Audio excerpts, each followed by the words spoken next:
gracias a Geraldo por esta oportunidad de participar en este foro de Geraldo sobre el pote de Barranquilla. Creo que debemos definir muy claramente cuál es el alcance de las intervenciones en el día de hoy. Muchos periodistas han estado preguntando cuál es nuestra opinión con respecto al patrimonio arquitectónico. Ese no es el tema de hoy. Obviamente cada uno de nosotros tiene una posición muy clara sobre este tema. Hay que preservarlo, hay que protegerlo, hay que darle un incentivo necesario. Pero el tema de hoy es el desarrollo urbano, la planificación regional y el impacto de Barranquilla como ciudad. Entonces, seguramente no responderemos a unas expectativas que hay con respecto a patrimonio arquitectónico y otros temas que se han generado en la ciudad con respecto, por ejemplo, al futuro del área metropolitana. Entonces nos vamos a circunscribir a lo que nos ha pedido Geraldo en el día de hoy, que es analizar, pensar a Barranquilla como parte integral de una región y el papel que debe jugar.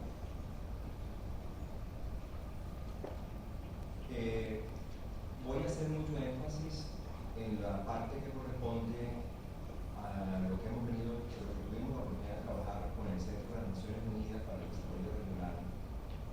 Y también hacer mucho énfasis en que en los últimos años nosotros en Barranquilla hemos tenido visitas de personas muy importantes como Michael Porter, Gary Hamel, Ronald Apex, Sergio Guasier, y de una u otra manera todos ellos nos dejaron enseñanzas, nos dejaron directrices, y son los grandes pensadores. La verdad que Barranquilla ha tenido una inmensa oportunidad. Muy recientemente, con la presencia de Robinson, Barranquilla ha tenido acceso a una especie de pensamiento de planificación no solamente económica, social, sino regional, y yo creo que todo eso es para lo que tenemos que sacarle el máximo provecho.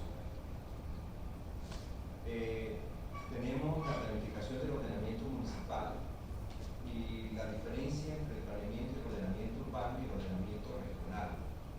El ordenamiento regional requiere un pensamiento, una visión de pensamiento mucho más amplia, mucho más como levantar la cabeza y mirar a los alrededores y no circunscribirse única y exclusivamente al impacto regional. Obviamente tiene que haber también mirada sobre lo local, pero desde aquí, desde la ciudad, también tiene que haber una gran visión a nivel nacional, a nivel regional, a nivel internacional.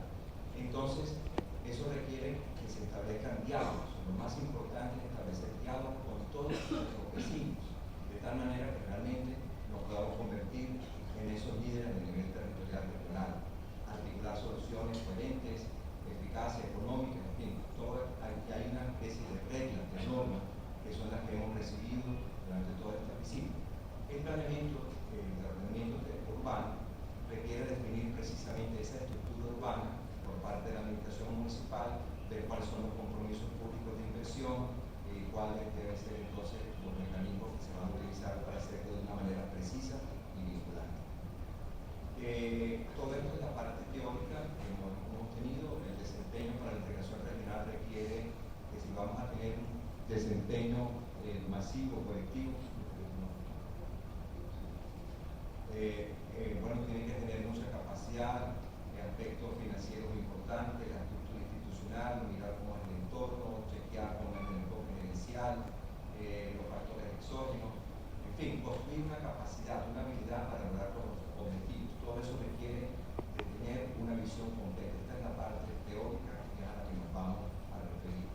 Y para planificar el territorio es importante que se hagan los planteamientos territoriales, cuáles son sus estrategias, qué costos, cómo son esos planteamientos y cómo debemos abordar la reducción de las disparidades regionales y la equidad territorial.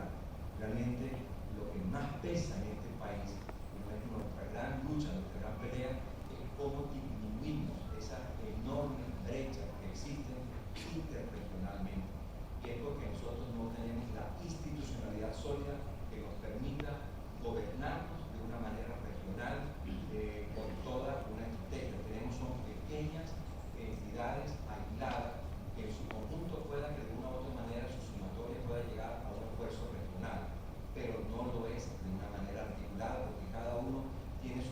visión. Y lo que se ha creado ahora, que son esas entidades de carácter asociativo, son efímeras, son temporales, no cumplen a cabalidad la tarea de una entidad sólida, permanente, constante en el tiempo. Entonces, si queremos mejorar nuestro desempeño, tener más capacidad, más compromiso, sin ninguna duda, lo que tenemos es que construir una visión conjunta de futuro y tener la institucionalidad que nos permita llegar a ello. La visión del distrito. Entonces, hemos estudiado muy bien lo que tiene POT con respecto a la visión de ciudad articulada en una visión de ciudad-región y ciudad rural. Define el POT que para ti será una ciudad verde, ambientalmente sostenible, protegida frente al cambio climático, equitativa, incluyente, bien administrada, abierta al río, ciudad con memoria. Esa es la definición que ha hecho el distrito de su rol.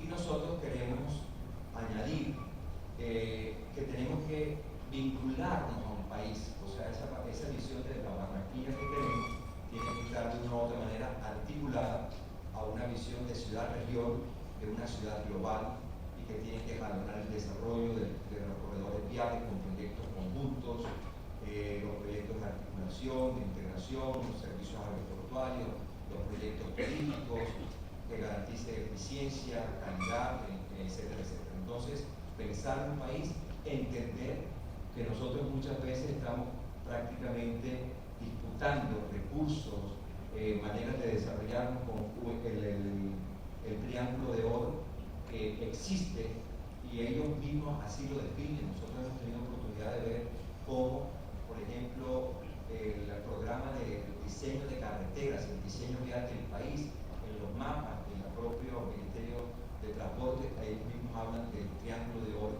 y la densidad de vías que existe en ese triángulo de oro es muy superior económicamente a la que hay en cualquier otra parte de las regiones del país. Entonces, tenemos que tratar de tener una visión muy clara para luchar por un mayor equilibrio en la inversión y por lo tanto tener acceso nuestro a una mayor cantidad de obras que nos permita tener esa infraestructura y la conectividad. No se compara la conectividad nuestra interna, por ejemplo, con la conectividad que existe en otras partes del país.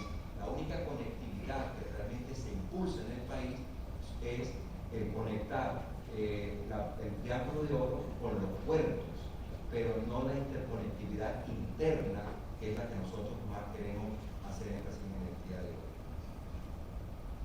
Queremos también analizar muy rápidamente ese concepto de desarrollo con lo que está en el programa de inclusión de obras en el propio plan de ordenamiento territorial del distrito.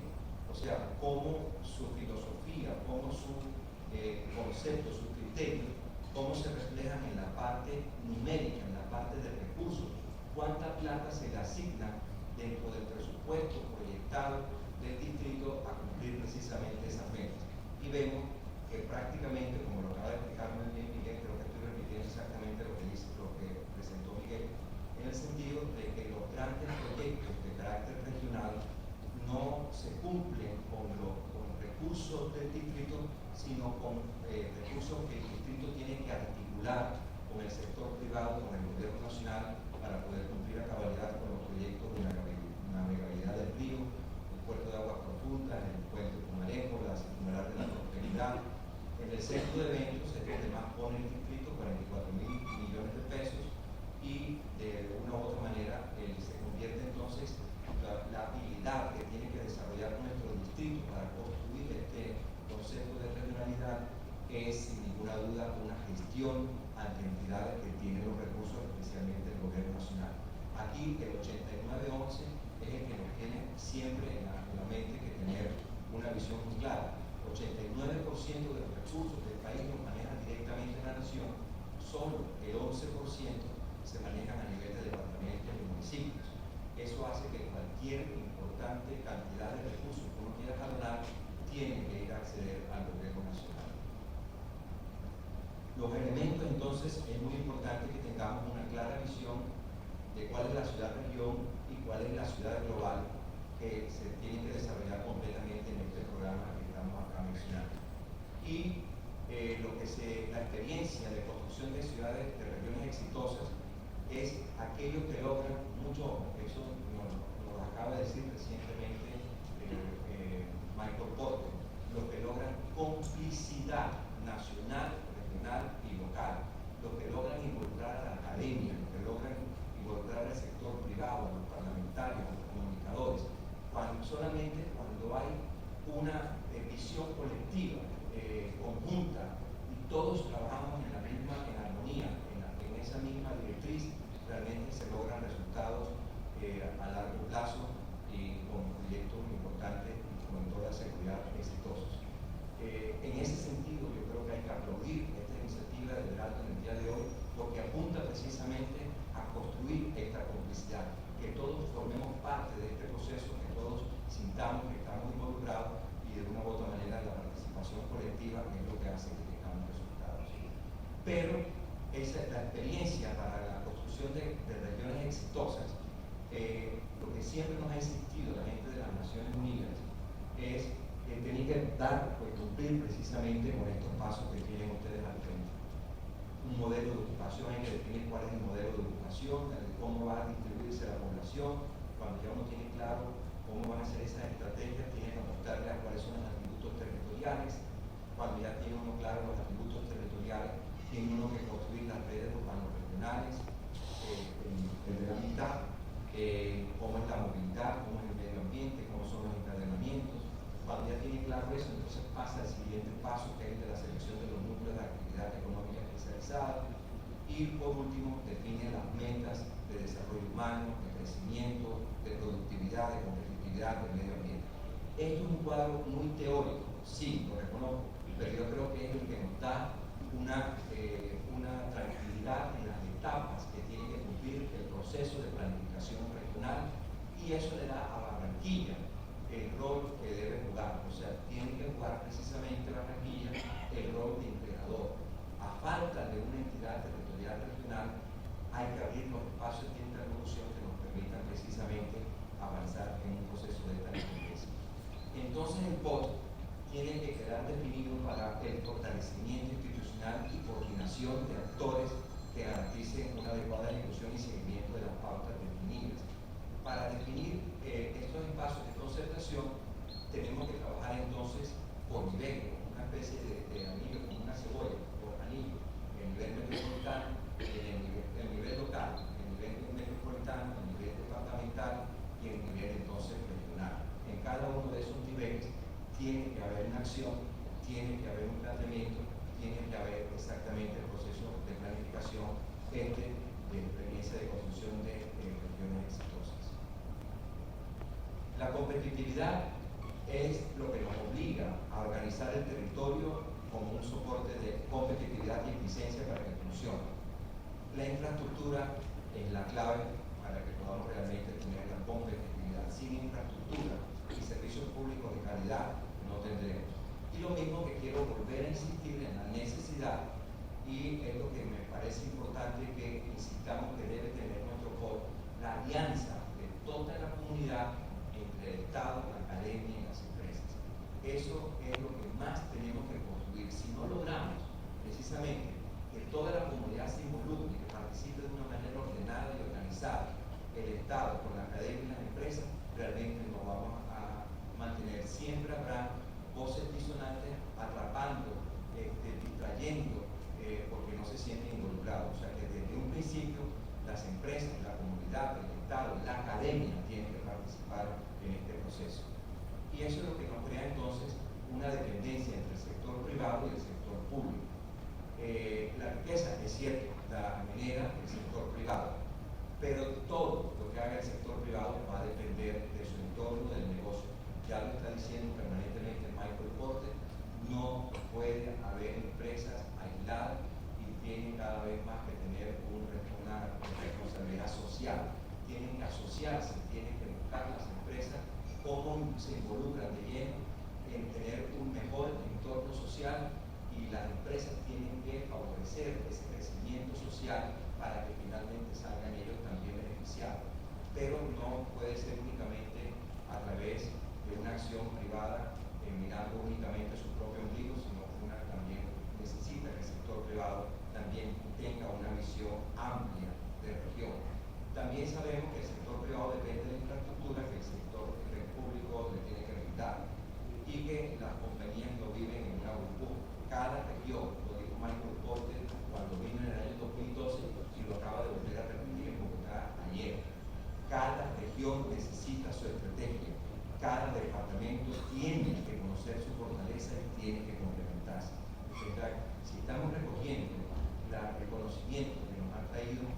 ese es. Entonces vamos ahora a entrar a lo que esta es la parte teórica anterior, pero vamos a entrar en el POT de Barranquilla y cómo lo miramos. El POT de Barranquilla, que es lo que estuvimos hablando con Francisco Posada y con Oscar Montes desde un principio sobre este tema de hoy, no puede ser típicamente mirado sobre la visión de Barranquilla. Nosotros tenemos que mirar, y yo quisiera obviamente, no es que quiera omitir, pero de todas maneras no solamente sino estas dos ciudades, sino con una visión de todas las 7, 8 ciudades de los alrededores de las capitales de toda la región. Pero vamos a hacer énfasis en esta parte de Barranquilla y Cartagena, que es como lo que más insiste en este momento el POT de la ciudad de Barranquilla. A mí me gustaría que tuviéramos una visión mucho más regional, porque lo que pasa en Riohacha, lo que pasa en Valledupar, tiene un impacto precisamente muy severo, de una manera inmediata en la ciudad de Barranquilla. Entonces tenemos, lo que ya explicó también Miguel, unas poblaciones de los alrededores, el distrito de Barranquilla, 1.100 millones de personas, Santa Marta 400 y Cartagena 895.000. Pero Barranquilla, miren ustedes lo que pasa, ya cuando se mira como área metropolitana, ya Barranquilla tiene 1.700.000 habitantes. Soledad, estos son datos del año 2005, o sea que todo esto hay que son los últimos oficiales. Esto ya entendemos que Soledad está casi en 650.000 personas y Barranquilla está en 1.300.000. De todas maneras, tenemos un área metropolitana de 1.700.000 y el restante 18 municipios, que también ejercen una presión sobre Barranquilla, tienen 385.000 personas. Y no solamente el departamento del Atlántico, hay una importante población que mira, depende, gira todo alrededor de Barranquilla, no miran a sus propias capitales. Las poblaciones del Cerro de San Antonio, que tiene 8.000 personas, el Piñón, Salamina, Remolino, Sitio Nuevo, con 26.000 personas, el Magdalena, todo gira alrededor de Barranquilla.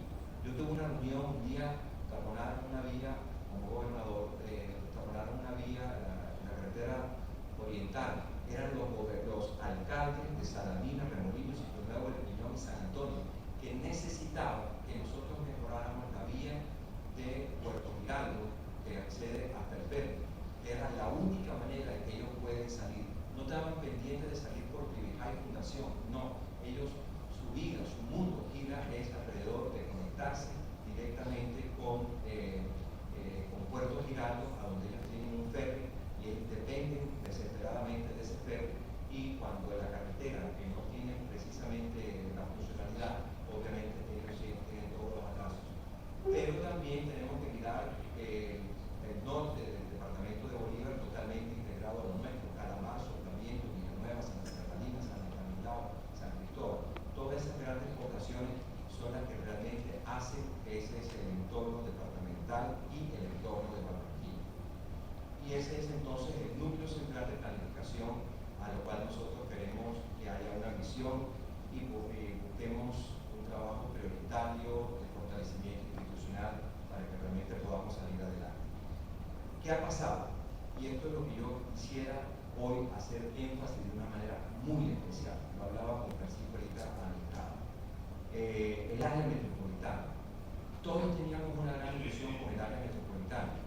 Pensábamos que el área metropolitana podría ser realmente un mecanismo de integración. Y miren lo que acaba de ocurrir. Se expide la ley 1625 del 29 de abril para que asuman más competencias, para que tengan nuevos retos, para que defina el plan estratégico metropolitano y se vuelva un referente obligado. Tiene las competencias en la parte de transporte, etcétera, etcétera. Pero miren, no cuenta entonces todavía con esa suficiente fortaleza institucional para planear, ejecutar, verificar, controlar el problema estructural y como todo las responsabilidades que se le han entregado. Hay que darle las herramientas. La área metropolitana por sí sola, con un presupuesto crítico, creo que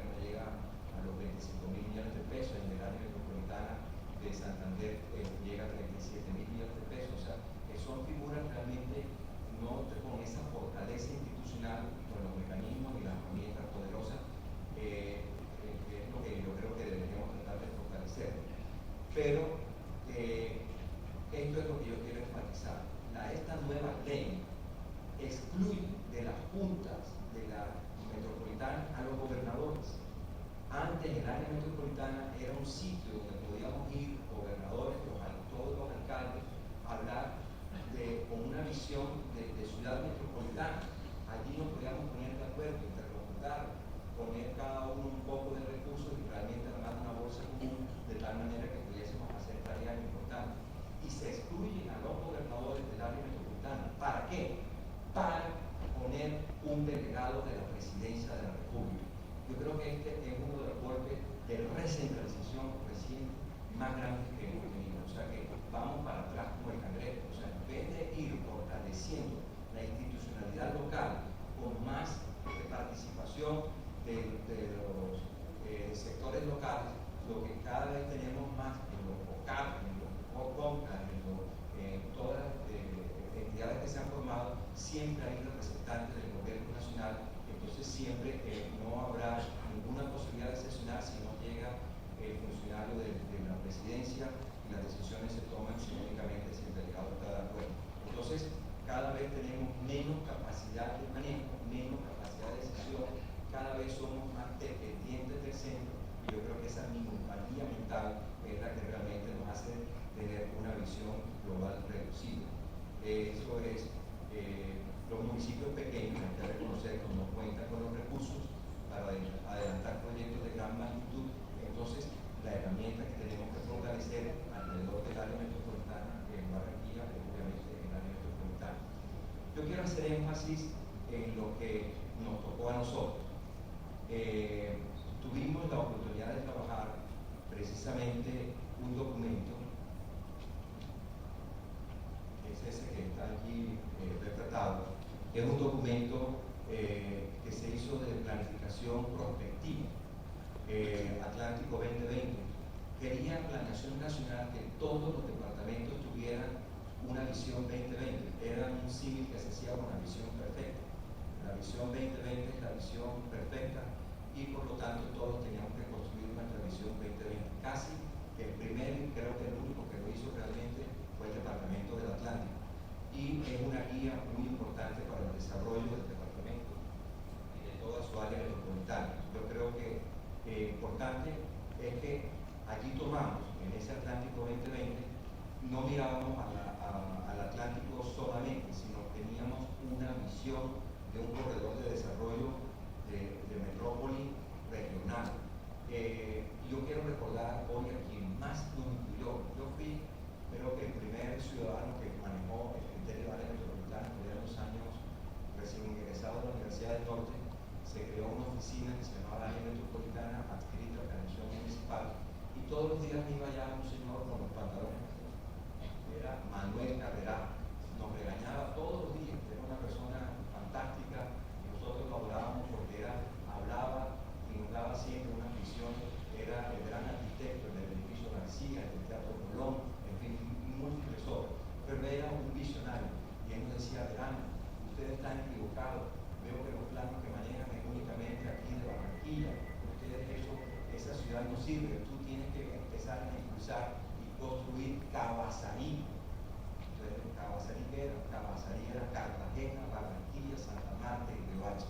Si ustedes no tienen esa visión de ciudad completa, una porción para parques, una porción para la zona industrial, los corredores que interconecten todo eso, ustedes no van a hacer la tarea como debe ser.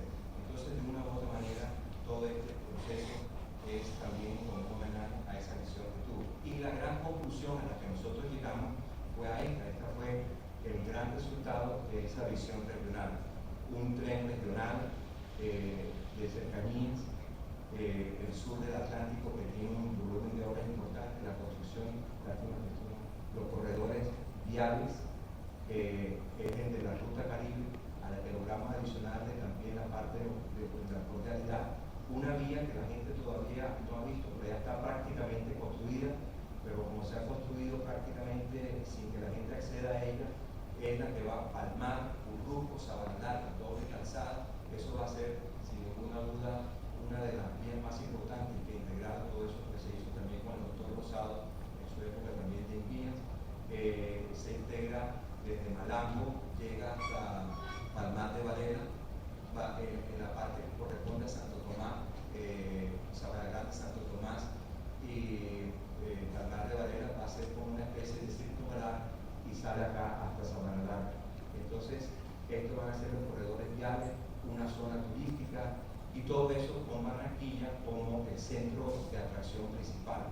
Mirábamos el canal de acceso, el centro ferial, el tren de cercanía y las circunvalares, porque consideramos que Barranquilla iba a ir desarrollándose sobre la base de una primera circunvalar en la ya existente, la segunda, que es la que se está proyectando, una tercera, una cuarta. O sea, Barranquilla, futuro, será como unos anillos concéntricos en cuya mitad estaremos desarrollando las múltiples actividades nuestras. Y con los corredores viales que nos integran y las intersecciones que son las que se tienen que hacer. En esas zonas donde tenemos que ubicar nuestros desarrollos industriales, comerciales, turísticos, que son muy atractivos, en fin, esa era como la visión que desarrollamos en Atlántico 2020. Recientemente pues, nos dedicamos a construir dos nuevos centros industriales, el de Juan Mina, para lo cual pues, hicimos una alianza estratégica muy grande con la gente de Alfa, la zona franca de las Cayenas, y nosotros construimos la ubicación, la vía que conecta la carrera 38 con varios puentes y obras de arte muy importantes.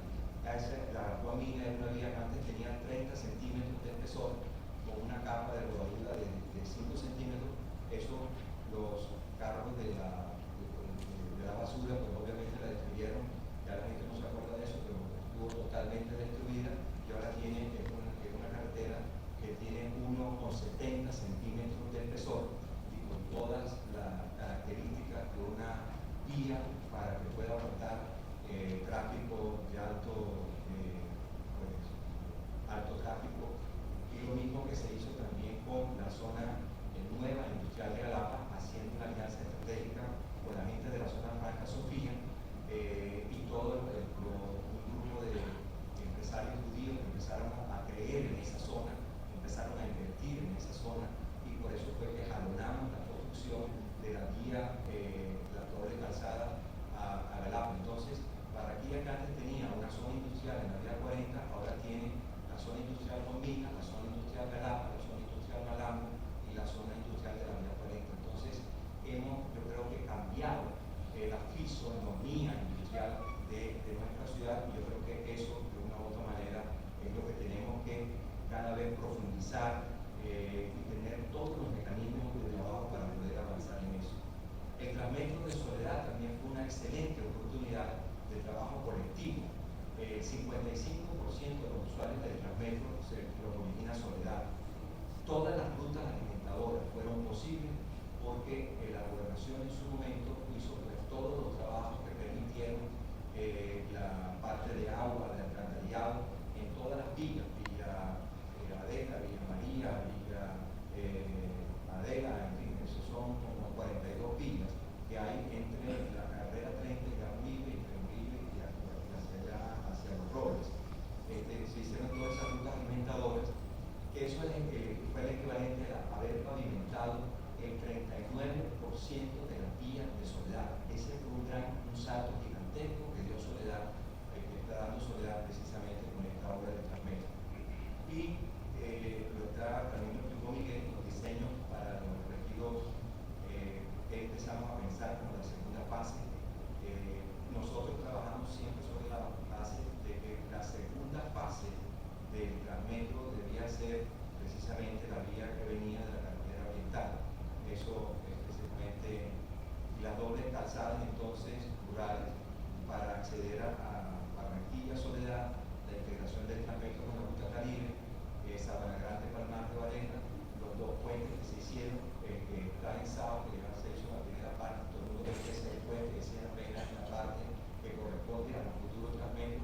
Ahora faltan los dos puentes laterales y una gran rotonda para lo cual hay que quitar una parte importante del Sao que hay allí. Eso, y además, lo más importante de ese puente es que tiene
conectividad.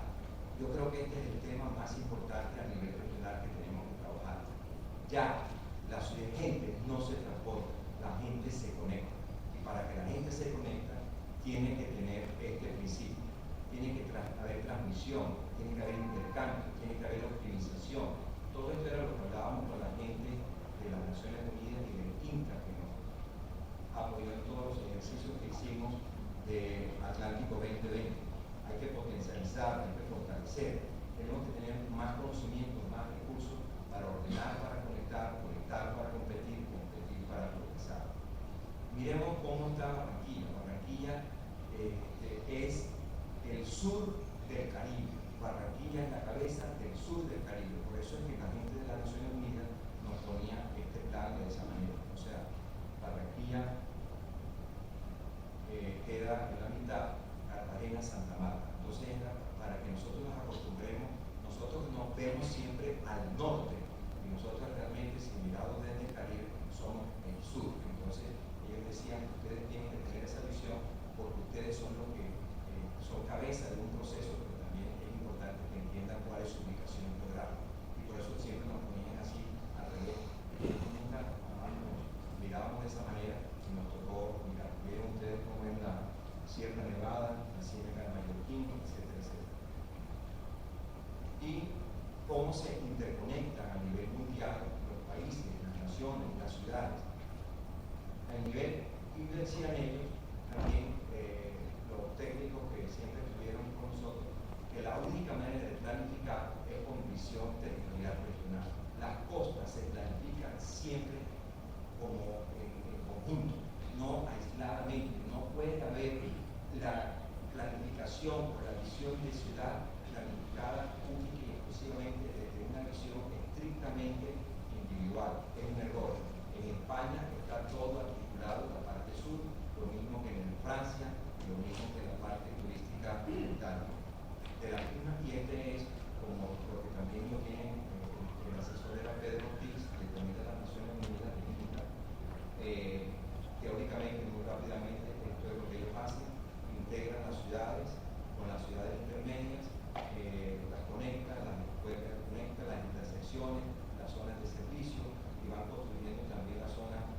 ¿Cómo se aplica ese modelo en el Caribe? Pues tenemos a Barranquilla, Santa Marta, Cartagena, sus ciudades intermedias, cómo se debe interconectar, cómo debe haber un tren que también las interconecte, cómo debe ser su sistema vial. La tercera etapa del modelo de interregión costera, entonces, ¿cómo debería ser? Buscar cuáles son las intersecciones. Por ejemplo, esta intersección, nosotros luchamos mucho por ello. Eso cambiaría totalmente el departamento de Atlántico y el departamento de Magdalena, el puente Sitio Nuevo Portugal, y también con una vía de integración totalmente regional. Esta, donde deben estar ubicadas entonces las relaciones urbanas, las industrias, las zonas de servicio, etcétera, etcétera, para llegar a tener una visión regional de las vías de las Américas. Y eso coincide perfectamente, miren ustedes esta visión, que llegamos a la misma visión que habíamos llegado en las épocas del corte de lo que debía ser la región Caribe. La región Caribe la mirábamos nosotros no únicamente promoviendo las vías norte-sur, que para sacar los productos de la zona productiva del Triángulo de Oro en nuestros puertos, sino también que las interconecte internamente en nuestras subregiones productivas que están aisladas. Y entonces ven ustedes que el sistema vial que nosotros debemos promover con puentes sobre el río Magdalena y demás es las carreteras transversales, que son como una especie de costillas, que son las que alimentan ese río Magdalena y a sus futuros puertos. De eso seguramente va a hablar mucho Tony, por eso no avanzo mucho. Esta es la vía suprarregional de las Américas, de cómo debe interconectarse. Barranquilla debe ser como el epicentro a donde se interconecte Maracaibo con Panamá, pero vía un tren regional, vías regionales con esa visión. Y las escalas del supertren. Nosotros deberíamos tener internamente, además de lo que estamos haciendo, unos trenes que integren al interior de nuestras ciudades. Este es lo que podría ser el posible tren en Cartagena, lo que podría ser el posible tren en Santa Marta, ser posible en Barranquilla. Si me ven en esta presentación en Cincelejo se va a poner bravo, pero de todas maneras, obviamente que con ellos también tenemos que tener esa explicación. Pero únicamente los costos que hicimos con las Naciones Unidas, esta era la posibilidad. Una parte enterrada y una parte en superficie, suponiendo que la parte enterrada sea al interior de la ciudad, cuestan $80 millones por metro, por kilómetro. Suponiendo que en Cartagena sean 8 kilómetros, sería, si se hace superficial son 160, si se hace enterrado son 640. Total estaríamos hablando de un tren de cercanía por un valor total de $5.700 millones, si se hacen unas porciones enterradas y unas porciones por arriba, o sea, la interconexión. Eso era una de las cosas que queríamos promover, pero muy rápidamente, es lo siguiente. Nosotros tratamos de promover esto, pero fuimos a Planeación Nacional, fuimos al PIB. Felipe Targa nos dijo, yo les regalo la plata, son $700.000 que cuesta hacer el estudio para llegar a tener el estudio del plan del tren regional. El PIB pone la plata, pero tiene que tener una carta de Planeación Nacional y del Ministerio de Hacienda. Esa carta nunca salió, se la pedimos a presidentes, a Planeación Nacional, nunca, porque la visión que ellos tienen del desarrollo ferroviario es únicamente pequeños trenes que saquen carbón y pequeños trenes que conecten a Bogotá con Santa Marta. Lo demás de trenes no les interesa, no les importa. Esa es la visión, que nadie va a hacer esta tarea por nosotros, nos toca a nosotros, y por eso tenemos que ponernos de acuerdo, tenemos que solucionar nuestra diferencia diminuta que tenemos en este momento con relación a la tarea gigantesca que tenemos a cargo. Por lo tanto, estas son las tareas. Sistema aeroportuario, bueno, no hay que más en detalle, se puede colocar en una parte, se puede colocar cerca de una ciudad, se puede colocar en una zona, pero hay gente que dice que se necesita una segunda pista en nuestro aeropuerto, o si es que lo vamos a hacer de esta manera, pero si lo vamos a hacer de esta otra manera, se necesita otra clase de aeropuerto. El plan vial del Caribe, el tren y toda la parte de la movilidad. La ciudad también está arriba. Río Magdalena es nuestro principal activo ambiental paisajístico de la ciudad.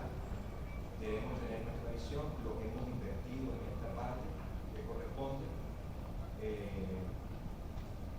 Y quiero terminar entonces con las claves del crecimiento según lo que acaba de decir Michael Porter.